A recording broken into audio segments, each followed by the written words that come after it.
Good afternoon, folks, and thanks for joining us here on WDHN News 18. Ben Stanfield alongside Scott Roberts. We're discussing Major Hurricane Michael in the Gulf of Mexico right now. We're going to get you a quick update on what things look like. Also, in the next half hour, you're going to hear from Houston County EMA officials and as well as potentially the sheriff, Houston County Commission, some of those folks, county leadership about what to expect over the next 24 to really 36 hours, maybe even 48 hours. During that time, the weather is going to be deteriorating very quickly. Yeah, let's take a look at what the latest is right now as far as that goes. Yeah, as far as what we're seeing right now on our Durham digital camera, we can see a lot of cloud cover streaming into the Wiregrass. There's the view, West Main Street, looking toward the Ross Clark Circle there, and all that cloud cover. It's loosely associated with the circulation around now Major Hurricane Michael, and let's get the satellite imagery right now. Very well-defined storm there. It's more symmetrical. It's showing signs of strengthening, and over the next couple of hours, it will likely become stronger, and we'll talk more about that, I guess, in a few moments. Yeah, they're taking the podium now downtown at the Houston County Emergency Management Operations Center. Let's go and take a look live at the podium. Go ahead and punch that up. Let's see who's talking right here. This is Chris Etheridge, Dothan Fire Department. It's critical. There's nothing worse than having mixed messages coming from emergency services to our citizens. So that's number one, is what the Joint Information Center is about and why we do this the way that we do it. It's a great idea that's used nationally, and of course the director, EMA director, and all of our chiefs and leaders of our critical departments support us doing this to make sure that y'all get good, timely information. Secondly, as we move into arrival of the storm, is to remind everyone to stay put. If you don't have to be out, don't get out. The latest forecast that we've received from Tallahassee Weather indicates that we could be receiving tropical storm force winds as early as 2 a.m. tonight or as late as 8 o'clock in the morning, with that extending through until daybreak Thursday. One of the questions that we asked during our last press conference, our last briefing from Tallahassee Weather, was how long, if we should expect hurricane force sustained winds in our area, and for how long. The response was early afternoon, somewhere between 2 and 5 p.m. tomorrow, we should expect Category 1 sustained force winds in Dothan and Houston County, and that lasting until 9 to 11 p.m. tomorrow night, with gust in the Category 2 range. Remember, Category 2 is 85 to 95 mile-an-hour winds. So if we see 5 to 7 hours of Category 1 force winds, we're going to have significant impact throughout our region. So having people out on the streets is the last thing that our public safety officials, our utility officials want, is having to navigate sightseers while we're trying to restore power and render the area safe. So staying home is number one, making sure that you have the supplies to stay at home. As we move through, our road and bridge departments have indicated to us that their primary focus, of course, will be the major thoroughfares to get evacuees in and out through, to get emergency responders out, and to get utility companies in. I believe we currently have about 250 utility workers staged at the National Peanut Festival. The Municipal Electric Authority has additional resources on the way through Municipal Electric Cities of Alabama. So we'll have many, many resources moving through the city. So we ask locals to stay off of the roadways, especially the major thoroughfares, as we move into response and recovery mode through this storm. They will work those areas first, and then moving out to the smaller subdivision streets and county roads as we're able to get to those. So that's number one. Consider all power lines that are down live until proven otherwise. No one should be attempting to determine if an electric line that is down is live. Consider it live. You can report that through 211 or through non-emergency numbers that will be published here through EMA to help desk, to your local utilities, whether that's Alabama Power, Wiregrass Electric, or Dothan Utilities. We'll have dispatchers and call takers on site to receive those types of calls. Very critical that we keep 911 available for life and death emergencies. We get inundated with calls. Our emergency call takers are receiving numerous calls during these events. So if we can reserve that for life and death emergencies and crimes in progress, that is a tremendous help to us. The utility calls can go to another number, and we will get those processed as they are received. We will be disseminating information as we receive it moving through the storm. The biggest thing is we want everyone to stay home and stay safe and monitor the media outlets. Make sure that you have backup batteries, backup flashlights, and things of that nature to keep moving forward. If you have not registered, if you're with a utility company that has an automated outage system and you've not registered it, they tell us the number one thing that you can have available is your account number.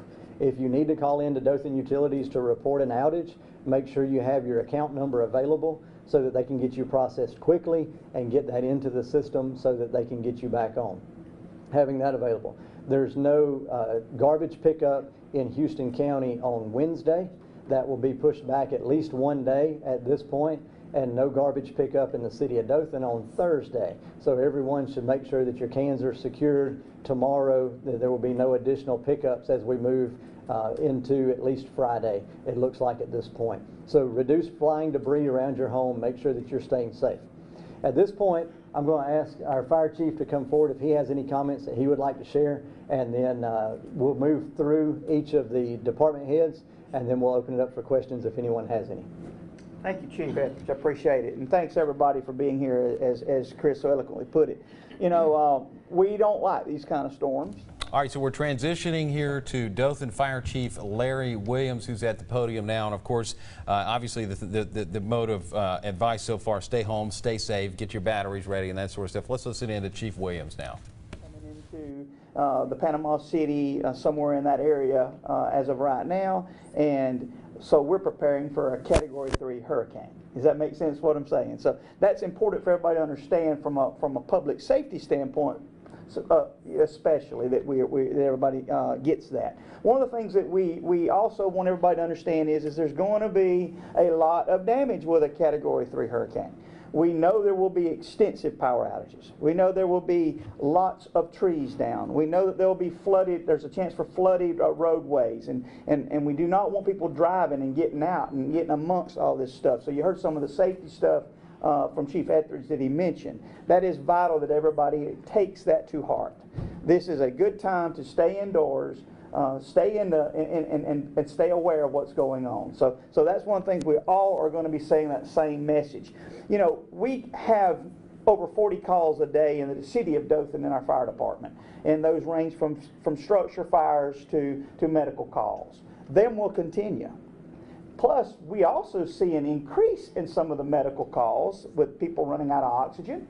And we encourage you that if you are on a home oxygen and you have a home health provider, that you are notifying them and making sure you have portable capability in case you lose power. So that is one thing you can do that's very simple. An additional thing is when we have, it is Fire Prevention Week. So when we have storms of this magnitude, that means that we usually get a little bit less you know, paying attention to some of those safety details. A lot of people have generators. A lot of people may use candles when power outages occur. So I want you just to remember to be very fire safe during this period as well, because it's vital that we do that and we cut down on some of these calls. A couple of things that I want to change gears just a little bit with you about city infrastructure and some of the things that we're doing. Then I'll come right back and tell you a little bit about the fire service period on what we're doing countywide, just in preparation. But one of the things that we wanted to mention is some of the sheltering issues. I've been in touch with Cody Kirkhoff, our executive director of the Harbor. And of course, we have a homeless population that we've got to provide some sheltering for tonight. The Harbor will be opening at 6 p.m. tonight to take care of sheltering of some of the homeless people that's there. They're going to be running 2 shifts, 6 p.m. to 12 a.m. And then, of course, they'll go from 12 a.m. to 6 a.m. Excuse me. It's actually 6. You know, y'all with me there. Y'all can edit it. But what we want to make sure of is that we try to get some help.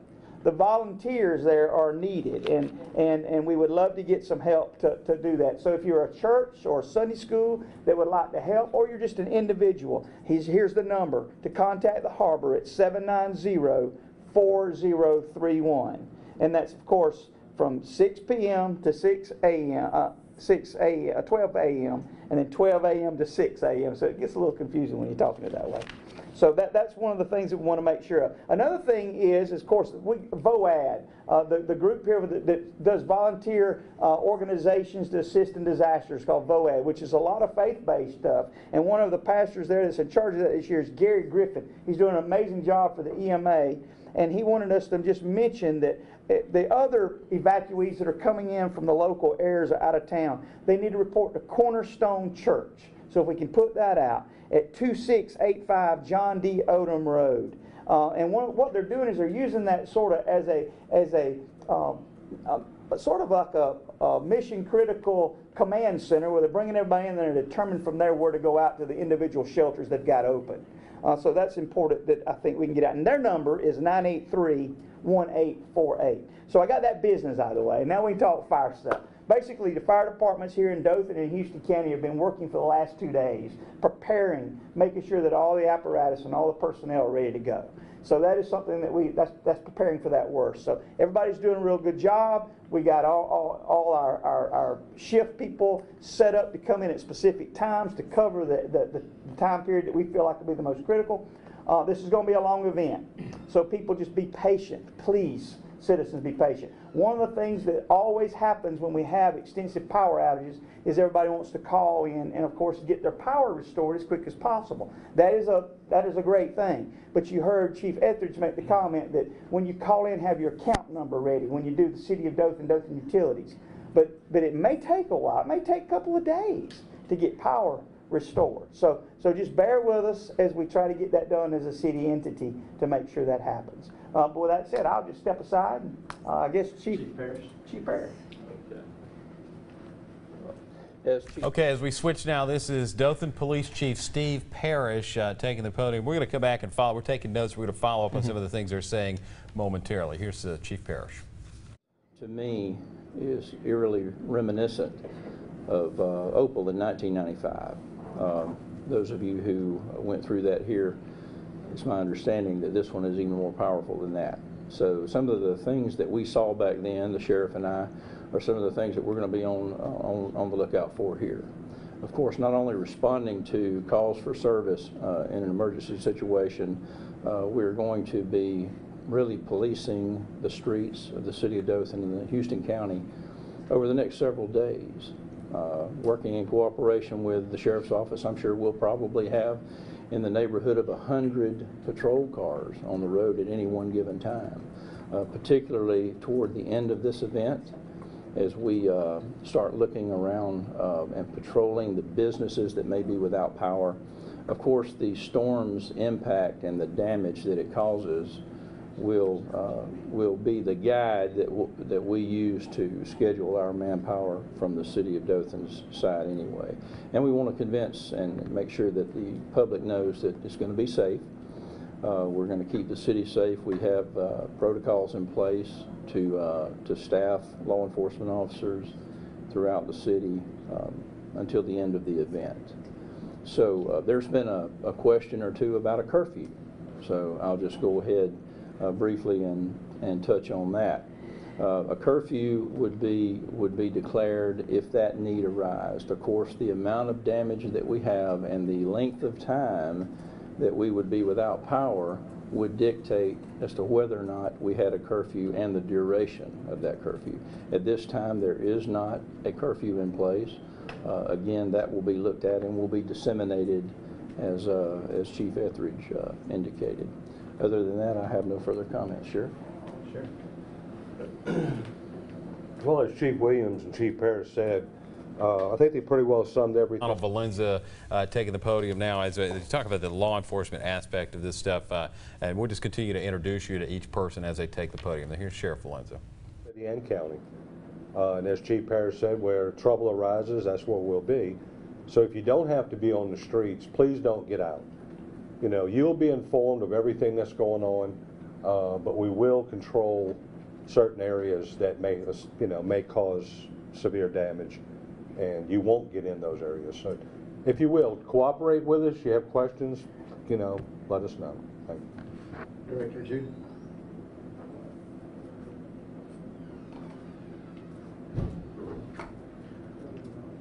just like to reiterate everything the chiefs and the sheriff have said. I want to thank everybody for their cooperation and their teamwork. This whole thing would not work if we did not have good communication and teamwork, and that has been perfect from the get-go since we started this. I want to thank the city of Dothan and Houston County for working together. We have come together again as one voice to put out information. We want to make sure our residents and those individuals that are coming through our city and our county are well informed and know what's going on. I think everyone has hit on just about everything, but I want to reiterate, please, if you do not have to be on the roads over the next couple of days, please don't. We've given plenty of time for people to go out and get what they need, the supplies, the gas in their vehicle, food, things of that nature. We hope that you've been diligent in trying to get those things done. So once you get home, if you can stay there, please do. Secure your pets, our elderly, our neighbors. Please make sure that you know if people are going to go to a shelter, let somebody know where you're going in case we need to find you later. We're not out looking for you and somebody does know where you're at. So again, we want to thank the city and the county for coming together. We want to thank the media for what you guys do. You do a great job of getting the information out, and we couldn't do it without you. So we thank you for that. Chief? Just a couple of quick last points. I think we've covered a lot of it, but remember, if roads are barricaded, it is against the law to cross those barricades. Please heed those warnings. They're put there for a reason, and that's for your safety. We're not expecting a tremendous amount of rain with this event. However, it has increased the projections over the last 24 hours.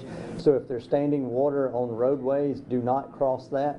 It's very easy for that to be undermined, the asphalt to be undermined, and it causes significant problems. You don't know how deep it is truly under that water if you can't see the bottom. So those are just a couple of last minute reminders. For the media, we plan to do, we'll be running 12-hour operational periods, I believe, here in the Emergency Operations Center. So we're looking at doing initially 4-hour briefings. We'll get those times out to you.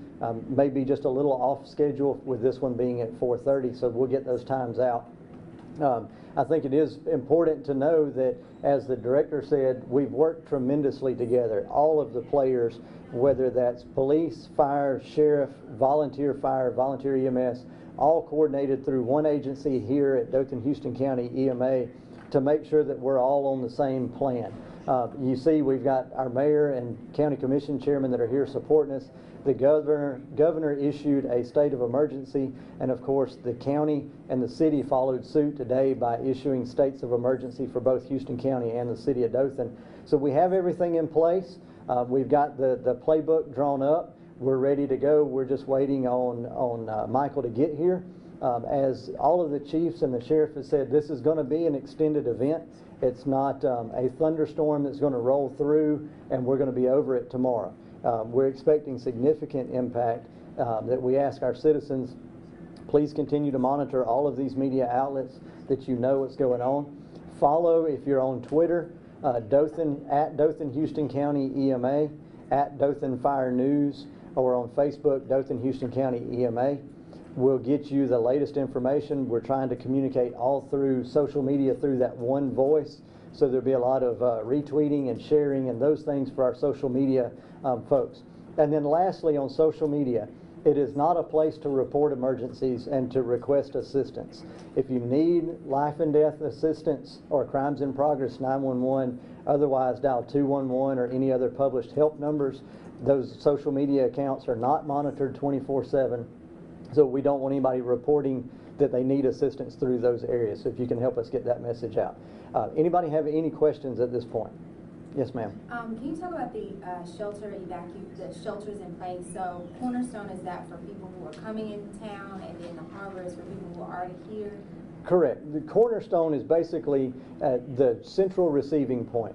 Anytime that we bring evacuees or shelter folks in our city, we receive them at one place. They complete paperwork so we know who we have in the shelters. And EMA 211 has worked tremendously. They know all of our available resources as far as facilities and exactly what they will hold. So by going to Cornerstone and getting registered, we get them directly to somewhere that can receive them. We don't send them somewhere that's full and they have to go somewhere else.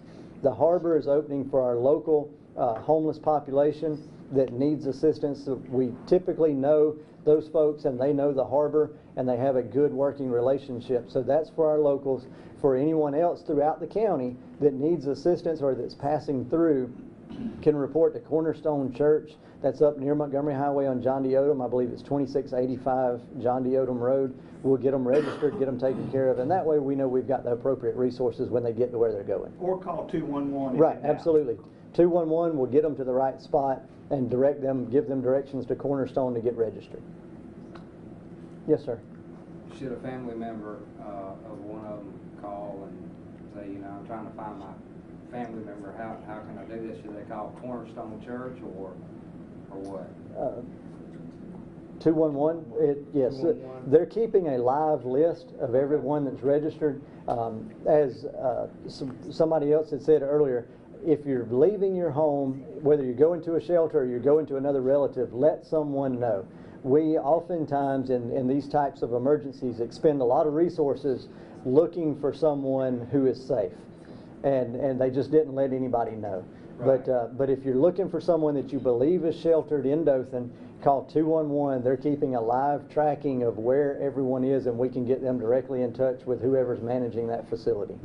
Thanks. With sustained Category 1 winds and gusts Category 2, should anybody in the area be in a mobile home? We don't advise evacuation.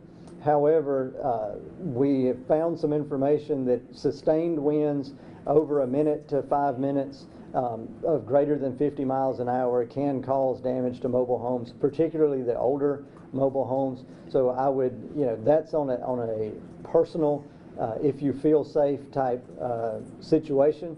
However, we do know that winds over 50 miles an hour or sustained winds of 50 miles an hour for a period of 5 minutes or more can cause significant damage. So I would take that into advisement, but we typically do not have forced evacuations in our area or recommend evacuation for things like that. Anyone else have any questions? Well, thank you again. I'll get out another media alert and let you know what time we plan on doing this again. Thank y'all. So thank y'all. Thank you.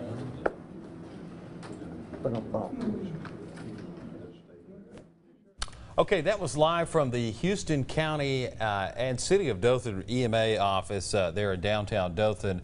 And again, we're just going through the preparation mode here with you, friends, as we get ready for Hurricane Michael, a major hurricane now.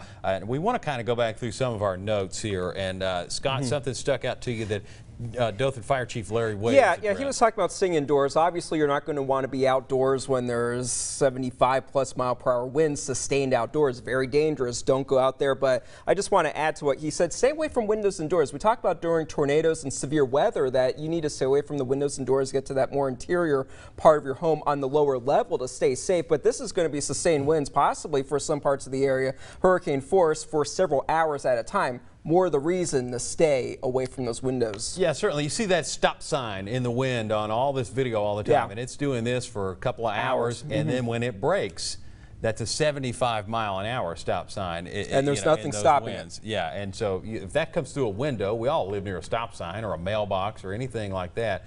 So what moves with the wind moves at the speed of the wind as well. So keep that in mind. If you have home health providers that you depend on, we talked about this last night at 10 o'clock as well.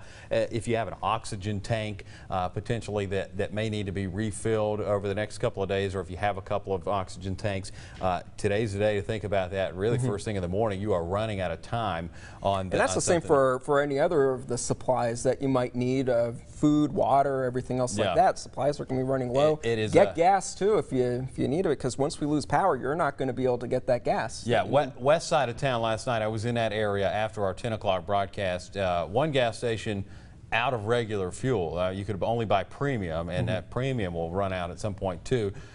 Further toward the west, things were a little bit more normal, but near the evacuation routes, forget about it. On regular gasoline right now, it's running out very quickly. Also, and not just in this area. I'm hearing stories east and west on Interstate 10 and northward into places up near Eufaula and points northward. Major routes are having issues with that. I ran into some of that last night. Yeah, Scott driving back in from across the country, Pennsylvania, to be here with us, and made it just in time.